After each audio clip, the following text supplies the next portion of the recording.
خود نہ باشد تو بہتر یہ ہے کہ جو برابری کا لیول ہے وہ اختیار کیا جائے. گزارش یہ ہے کہ جو کچھ ہم جانتے ہیں ضروری نہیں کہ وہ پورا سچ ہو. جو کچھ آپ جانتے ہیں یہ بھی ضروری نہیں کہ وہ سارا سچ ہو. جی بالکل. تو جو فلاسفی ہے اس میں دو schools of thoughts from very beginning رہے ہیں. ایک ہے آئیڈیلسٹک ویو, ایک ہے میٹیریلسٹک ویو. جو آئیڈیلسٹک ویو ہے, جو یہ فلاسفی ہے, اس میں بیسک تھاٹ یہ ہے کہ پرائم امپورٹنس شعور کی ہے. Mind is thing of primary importance. جو چیزیں باقی ہیں انکلوڈنگ میٹیریل ورلڈ وہ ساری اس سے نکلی ہیں, اس کے تابع ہیں, اس کے ماتحت ہیں. دوسرا ویو ہے میٹیریلسٹک ویو کا. میٹیریلسٹک فلاسفی میں بیسک تھاٹ یہ ہے کہ پرائمری امپورٹنس جو thing of primary importance and primarily existing thing is matter, مادہ. یہ پرائمری اہم چیز ہے. اور جو مائنڈ ہے, جو شعور ہے, اس کی ایک ضمنی کیفیت ہے, وہ اس سے نکلا ہے. تو یہ دو بنیادی سکولز ہیں فلاسفی کے, فرام ویری بگننگ چلے آ رہے ہیں. ایون ارسطو افلاطون سے لے کے یہ سلسلہ چلا. کچھ لوگوں نے جو صلح کل کے حامی ہوتے ہیں انہوں نے آ کے یہ بات کی کہ کیوں اس ڈویلٹی میں پڑھیں, اس سنویت میں کیوں تقسیم ہوا جائے. کیوں نہ ایک بات کی جائے کہ ایک ہی چیز ہے جس کے دو مختلف روپ ہیں. اس کا ایک روپ شعور ہے, اسی کا ہی دوسرا روپ مادہ ہے. تو یہ ایک ہی چیز ہے جو مختلف طریقوں سے ظہور پذیر ہے. آج کل یہ پوائنٹ آف ویو بیٹر سمجھا جا رہا ہے. جو ماڈرن سائنس ہے جس میں ایک بڑا نام آئنسٹائن کا ہے, اس کا بھی یہی پوائنٹ آف ویو تھا. پھر جو جدید ترین سائنس ہے جس کو کوانٹم مکینکس کہتے ہیں, تو وہ بھی یہی چیز ظاہر کرنے کی کوشش کر رہی ہے کہ دس از سنگولیرٹی. تو یہ اکائی ہے اور اس کے ہی مختلف روپ ہیں جس کو ہم دیکھیں. جو ہماری سائنس ہے یہ بیسیکلی میٹیریلسٹک سائنس ہے. اس کی خوبی سمجھ لیں یا خامی سمجھ لیں, وہ اس بنیاد پہ ہے کہ جو کچھ آپ سوچتے ہیں اس کو لیبارٹری میں ثابت کیا جا سکے. اگر آپ یہ سمجھتے ہیں کہ پلازموڈیم سے ملیریا ہوتا ہے تو آپ ملیریا کے مریض سے پلازموڈیم نکالیں, ثابت ہو اس میں پلازموڈیم تھے. پھر آپ وہ پلازموڈیم کسی دوسرے ہیلدی پرسن میں انجیکٹ کریں, پھر اس کو ملیریا ہونا چاہیے. اور پھر اس کو کاؤنٹر پروف کے طور پہ اس میں سے آپ پلازموڈیم کو نکالیں اور ان کو پرائمری جو آپ کے تھے آرگنزم ان کے ساتھ کمپیئر کریں. If they are of the same generation تو یہ ثابت ہو گیا کہ یہ چیز جو ہے یہ بیماری اس وجہ سے تھی, اور اس وجہ سے ہونے کی جو سبب ہے وہ ہم نے معلوم کر لیا, اور اس سبب کا ہی علاج جو ہے وہ اس بیماری کا علاج شمار ہوگا. تو یہ پاسچولیٹس تھے جو جن کو کاکس پاسچولیٹ کہتے ہیں, جس کی بنیاد پہ ٹی بی کو بھی کاکس ڈیزیز کہتے ہیں. اس کے بہت بڑا سائنٹسٹ تھا, اس کے یہ پاسچولیٹس تھے. یہ ہے ہمارا میٹیریلسٹک پوائنٹ آف ویو. جس چیز کو ہم ثابت نہیں کر سکتے, دیکھ نہیں سکتے, ہم کہتے ہیں کہ وہ نہیں. یہ پوائنٹ آف ویو جتنا ثابت شدہ ہے اتنا ہی قابل اعتراض بھی ہے. چھوٹی سی مثال دیتا ہوں کہ ہم ممتا کو دیکھ نہیں سکتے. ماں کو تو دیکھتے ہیں, ہم ممتا کو نہیں دیکھ سکتے. ہم انکار بھی نہیں کر سکتے کہ مانتا ہے یا نہیں. تو جن چیزوں کو ہم دیکھ نہیں سکتے ان ساری چیزوں سے انکار بھی نہیں کیا جا سکتا.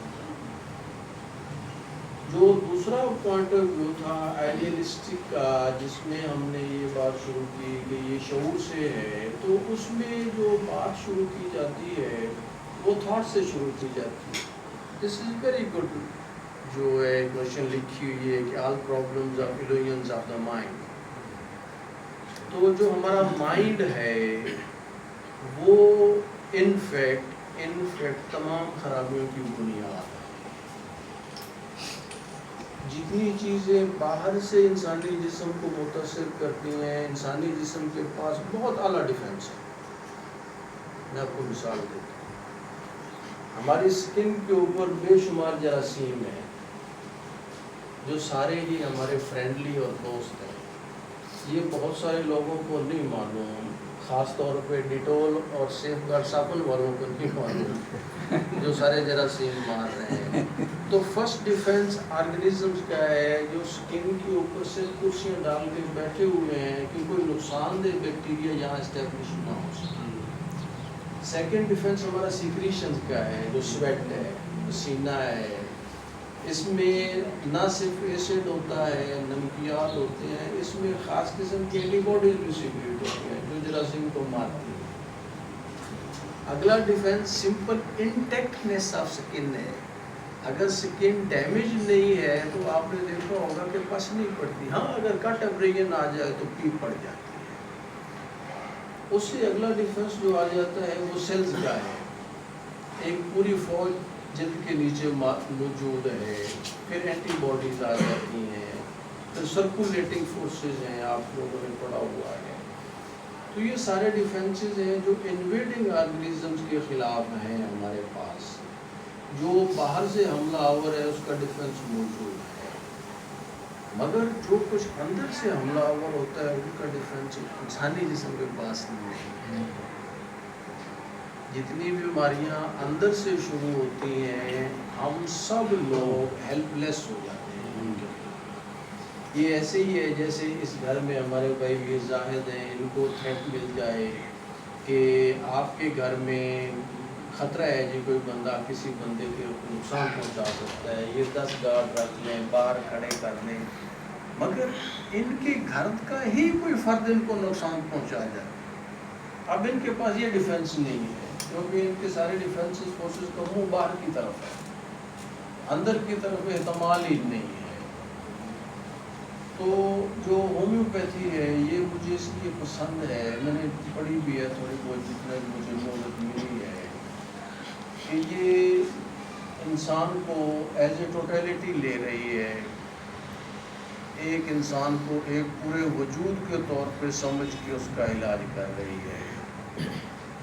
ہم نے انسان کو تقسیم کر دیا ہے، آنکھ میں، ناک میں، کان میں، گلے میں، پھیپھڑے میں، ہر چیز کا علیحدہ ڈاکٹر ہے. اب جو ڈاکٹر دل کا ہے اس کے پاس اگر کوئی مریض ہے اس کا معدہ خراب ہو جائے تو وہ کہتا ہے معدے والے پاس چلا جائے. اگر ساتھ بیچارے کو شوگر بھی ہے تو وہ کہتا ہے یا شوگر کسی اور سے کنٹرول کرواؤ، گردے خراب ہو گئے اس کے لیے ہمارے پاس نیفرالوجسٹ ہیں. اب ہم نے اس کو حصے بکرے میں تقسیم کر دیا due to our materialistic point of view. تو ہم نے اس کو ایک وجود نہیں سمجھا. ہماری سائنس نے انسان کو ایک وجود نہیں سمجھا.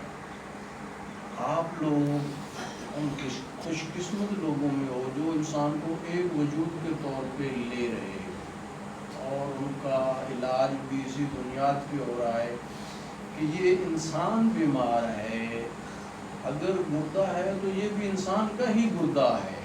گردے کو علیحدہ نکال کر اس کا علاج نہیں کیا جا سکتا، اس کو انسانی وجود کا حصہ سمجھ کے ہی اس کا ٹریٹمنٹ کرنا چاہیے. This is very good school of thought and very good philosophy of remedy. ایک چھوٹی سی بات یاد آ گئی، میں یہ کہنا چاہتا ہوں کہ ایک بندہ شاورما لگاتا ہے، 10 سال بعد اس کے پاس باری نہیں آتی. ایسا ہی ہوتا ہے. ایسا کیوں ہوتا ہے؟ اس کی اپنی ایک ریسیپی ہے، اس کا اپنا ایک میتھڈ ہے چلنے کا. اگر ایک ہومیوپیتھ اپنے فیلڈ میں ایمانداری سے 10 سال لگاتا ہے تو ایسا اس کے ساتھ کیوں نہیں ہوتا؟ Why not so? ہمارے ڈاکٹر آپ یقین جانے بلیو میں جیسے 10ویں جماعت میں لائق نالائق کا تناسب ہے، ایسے اس وقت بھی ہے. ایون ان اسپیشلسٹ لائق نالائق کا تناسب وہی ہے جو میٹرک میں تھا. تو آپ کی کمیونٹی میں ایسے لوگ ہوں گے. میں یہ گزارش کرنا چاہتا ہوں کہ جب تک آپ اپنے پرنسپلز کو نہیں فالو کرتے. میرے پاس لوگ آتے ہیں دوائیاں لے کے، ایک بوتل کے اوپر 5 ہومیوپیتھی کی 5 انگریڈینٹس لکھے ہوں. تو میں بھی مسٹیک کمٹ کرتا ہوں اس لیول پہ بھی. جب میرے بال سفید ہو گئے، مجھے اپنے فیلڈ میں 25 سال ہو گئے، میرے سے بھی غلطی ہوتی ہے. اور انسان کا یہ خاصہ ہے کہ وہ غلطی سے سیکھتا ہے. غلطی کرتا ہے تو سیکھتا ہے. اب غلطی نہیں کرے گا تو سیکھے گا کیسے؟ سیکھتا کیسے ہے؟ وہ ایک خاص پرنسپل کے تحت چل رہا ہوتا ہے. اب جو پرابلم اس پرنسپل کے تحت حل نہیں ہو رہی ہوتی، وہاں پہ اس سے مسٹیک ہو جاتی ہے، غلطی ہو جاتی ہے. میرے پاس پیشنٹ آتا ہے کہ مجھے بخار ہو رہا ہے، میں اس کی بات سنتا ہوں، اس کو کہتا ہوں کہ اس کو ٹائیفائڈ ہے، اس کو ٹائیفائڈ ہے، میں اس کو میڈیسن لکھ دیتا ہوں. ہفتے بعد پیشنٹ آتا ہے کہتا ہے میرا بخار نہیں اترا. اب میں نے کہیں غلطی کی ہے. اب دیکھنا یہ ہے کہ میں نے کیا وہ غلطی پرنسپلز کو فالو کرتے ہوئے کی. اگر تو پرنسپلز کو فالو کرتے ہوئے غلطی کی، آئی ول گیٹ دا کلو، مجھے پتہ چل جائے گا غلطی کہاں ہوئی، اگلی دفعہ وہ غلطی نہیں ہوگی. اگر آپ میرے بھائی میرے دوست سنگل ریمیڈی کو فالو کرتے ہیں، غلطی آپ ہی کرو گے، اگلی دفعہ نہیں ہوگی. آفٹر 10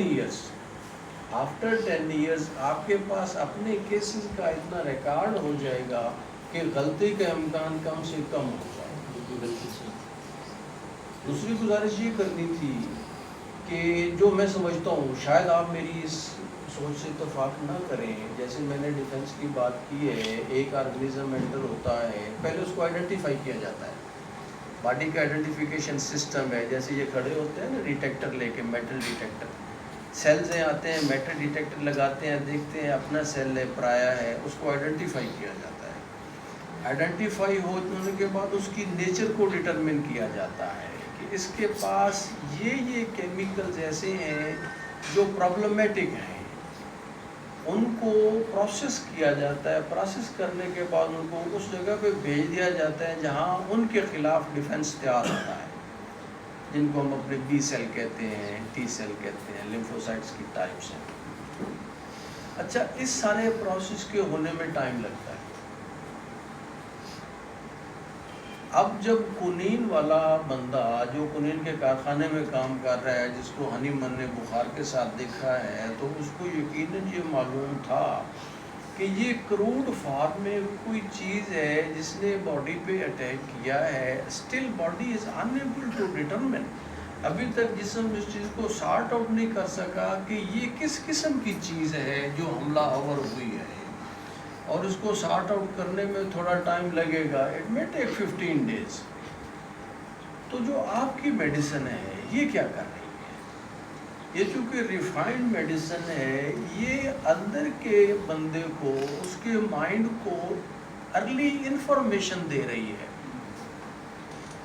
اگر آپ کنین والے کیس کو دوبارہ سے، چونکہ آئی نو ٹو لٹل اباؤٹ ہومیوپیتھی، تو مجھے جو تھوڑی سی مثالیں ہیں، نکس مومکا ہے، اسٹرکنین ہے، یہ ایسی باتیں ہیں جن کو کروڈ فارم میں دینے سے آپ کو ایک ڈیزیز لگتی ہے ایک بندے کو، ایک پروور کو، اور وہی سمٹمز لے کے آپ کے پاس ایک بندہ آ رہا ہے، آپ اسی کی ریفائنڈ فارم دے رہے ہیں. تو آپ ایکچولی ریفائنڈ فارم دے کے جو بندے کے اندر کی اعلیٰ درجے کی اس کی جو سینٹرز ہیں جو اس کا مائنڈ کے اندر جو ریفائنڈ قسم کی جو چیزیں بیٹھی ہوئی ہیں، آپ اس کو ارلی انفارمیشن دے رہے ہو کہ ایسا ہونے لگا ہے جسم میں.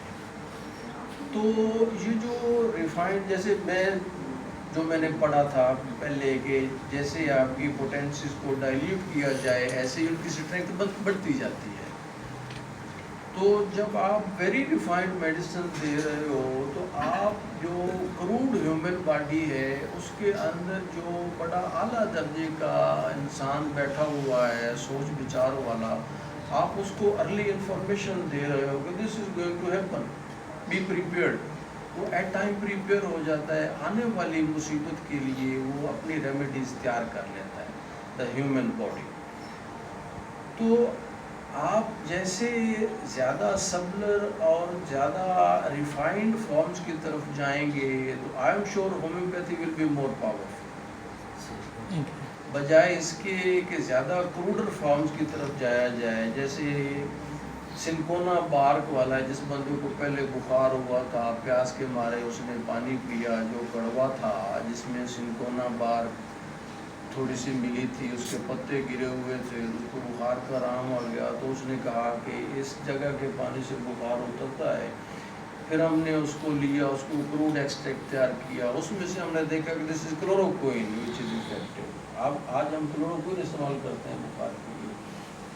تو آپ جب اسٹرکنین استعمال کرتے ہیں تو آپ کو پتہ ہونا چاہیے کہ اسٹرکنین میں کون سا کمپوننٹ ہے جو افیکٹو ہے، اس کو ریفائن کیا جائے.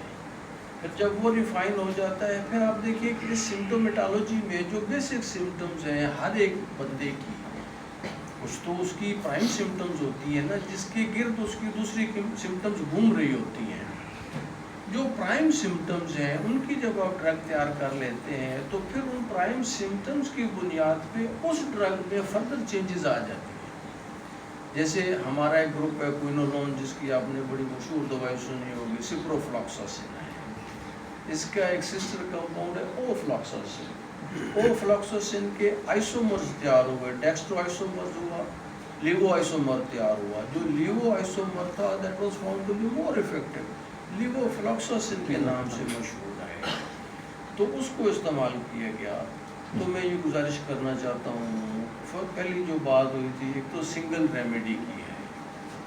ہمیں پتہ ہو کہ ڈاکٹر صاحب اپنے پرنسپلز کو فالو کرنے والے ڈاکٹر ہیں، ہمیں ان کی ہیلپ لینی ہے، ہم ضرور ہیلپ لیں گے. ایسے کیسز یقیناً ہوتے ہیں جو ہماری سمجھ میں نہیں آتے، جو ہماری تعلیم ہمارے تجربے میں فٹ نہیں بیٹھ رہے ہوتے، وہ یقیناً کسی اور ریمیڈی کے کیسز ہوتے ہیں. ہو سکتا ہے آپ کے کیس ہو سکتا ہے حکیم صاحب کی ہو. تو ہم آپ کی ہیلپ لینے میں جو ہمیں جھجک ہے یقیناً ہے دور ہو سکتی ہے اگر ہمیں یہ پتہ ہو کہ یہ ہومیوپیتھ اپنے پرنسپلز کو فالو کرنے والا ہومیوپیتھ ہے. میرا پیشنٹ اس کے پاس جائے گا تو وہ دیکھے گا، اگر اس کا کیس ہے تو رکھے گا، نہیں ہے تو ہی ول سینڈ بیک. ایسے نہیں کہ اس کو 10 پوڑیاں دے کے دے دے اور یہ صبح کہو یہ دوپہر کو، ہر ایک میں 5 دوائیاں ہوں، یہ نہیں فائدہ کرے گی، یہ کرے گی، یہ نہیں کرتی، یہ کرے گی. تو ہمیں جو جس اعتماد کی کمی ہے ہم دونوں کمیونٹیز میں، تو آپ لوگوں سے گزارش ہے کہ as a first step single remedy کو پرنسپل بناتے ہوئے یہ اعتماد بخشیں ہمیں کہ this homeopath is following its principle. دوسری گزارش جو میں نے کی ہے وہ یہ ہے کہ آپ اپنی میڈیسن کو ریفائن کرتے ہیں. جو آپ سینسیشن ہومیوپیتھی کی مجھے کتاب دیکھے تو میں نے پڑھی ہے، تو ہم سب لوگ دیکھتے ہیں جو کین ذرا لوگ ہوتے ہیں کہ استعمال بھی کرتے ہیں نک نیم، یہ تو بھیڑیا ہے،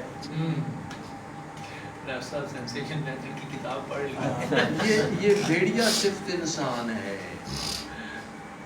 یہ لونگی جیسی خصلت رکھتا ہے، یہ تو سانپ ہے موقع پاتے ہی ڈس لے گا. ایسا ہمارے بیک آف مائنڈ میں ہے. تو چونکہ جانور ہمارے فرسٹ کزن ہیں، پلانٹس ہمارے سیکنڈ کزن ہیں، تو جو امام غزالی ہیں، انہوں نے کہیں کہا تھا کہ یہ سفر جس میں میں یہاں تک پہنچا ہوں یہ میں نے کروڑوں سالوں میں کیا ہے. میں نے بڑا عرصہ جمادات میں زندگی گزاری ہے، پھر سال ہا سال کرن ہا کرن میں نے نباتات میں اپنا جیون بتایا ہے، پھر بڑا عرصہ میں حیوانات میں رہا ہوں، اب میں آ کے انسان کے روپ میں ظاہر ہوا ہوں. تو ہم سب لوگوں نے یہ زندگیاں پہلے گزاری ہوئی ہیں، تو یہ ہماری زندگی کا اب بھی حصہ ہے. آپ بھی ہم پالک کھاتے ہیں تو میں انسان بنتا ہوں، گدھا گدھا بن جاتا ہے، دونوں پالک کھاتے ہیں. تو اسی سے ہی ہماری جسم کی ساخت بنتی ہے، تبدیل ہو جاتی ہے. تو یہ بھی بات اتنی آسانی سے نیگیٹیفائی کرنے والی نہیں ہے، but we have to bring everything under the principle. جیسے ڈاکٹر صاحب کا میں نے کیس سنا تھا، مجھے سمجھ نہیں آئی. شاید ان کی باتیں ایسی تھیں یا میرے علم کا لیول وہ نہیں تھا، تو میں یہ چاہتا تھا کہ یہ سمٹمز بتاتے کہ میرے کیس میں یہ سمٹمز تھی، اس میں یہ سائنس تھے. تو میرے سامنے نمبر 1 نمبر 2 نمبر 3 اتنی ڈرگز آئیں، ان ڈرگز کا یہ ایفیکٹ تھا، ان کے یہ سائنس سمٹمز تھے. ان میں یہ میں نے پسند کی اس لیے کہ یہ باقی 4 ڈرگز اس میں اس وجہ سے فٹ نہیں بیٹھ رہی تھی میرے کیس میں. تو مجھے بھی پتہ چلتا، میرے دوسرے دوست بیٹھے ان کو بھی پتہ چلتا کہ آپ نے کیس کیسے پک کرنا ہے، اس میں سے میڈیسن کیسے سلیکٹ کرنی ہے. تو میرے خیال میں نے بہت ساری گزارشات کر دی. میں پھر شکر گزار ہوں آپ لوگوں کا، آپ نے مجھے موقع دیا. تو میر صاحب کو ہم آزمائیں گے ادب کے حوالے سے، تو ہمارا انصراف ہے. تو مرزا غالب نے کہا تھا کہ وفاداری بشرط استواری اصل ایمان ہے، مرے بت خانے میں تو کعبے میں گاڑو برہمن کو. تو ہم اپنی فوٹنگز پہ کھڑے ہو کے اپنی بات کو آگے بڑھا رہے ہیں، آپ اپنی فوٹنگز پہ کھڑے ہو کے اپنی بات کو آگے بڑھائیں. تو درمیان میں ایسے فورمز ہوتے رہیں گے تو ہم جان جائیں گے کہ کون کتنا فائدہ مند ہے. تو ہماری جو سامنے بات ہے وہ تو پیشنٹ کی ویلفیئر کی ہے نا. تو اگر آپ سے ویلفیئر ہوتی ہے تو شوڈ بھی، ہم سے ہوتی ہے شوڈ بھی. ہمیں ایک دوسرے کا ایسے ہی احترام کرنا چاہیے جیسے ہمارے سنی بھائی شیعہ بھائیوں کو کرتے ہیں. ان کا ایک اپنا سکول آف تھاٹ ہے، ہمارا اپنا سکول آف تھاٹ ہے، آپ کا اپنا ہے. ایک دوسرے کو احترام بخشیں، ایک دوسرے کو سچ جانیں، ایک دوسرے کو جھوٹ کو یہ سمجھ کے نظر انداز کر دیں کہ ہمارا بھی تو کچھ جھوٹ ہے. تو میں آپ لوگوں کا پھر شکر گزار ہوں. ڈاکٹر صاحب نے ماشاءاللہ بہت ہی علمی اور بہت ہی مفید گفتگو کی ہے. میں ایک بار پھر اپنی طرف سے، اپنی ایسوسیشن کی طرف سے ڈاکٹر صاحب کا شکریہ ادا کرتا ہوں. اور تھوڑا سا میں ڈاکٹر صاحب کو مزید اپنا ایسوسیشن کا تعارف کرانا چاہوں گا ان کی بات کو آگے بڑھاتے ہوئے.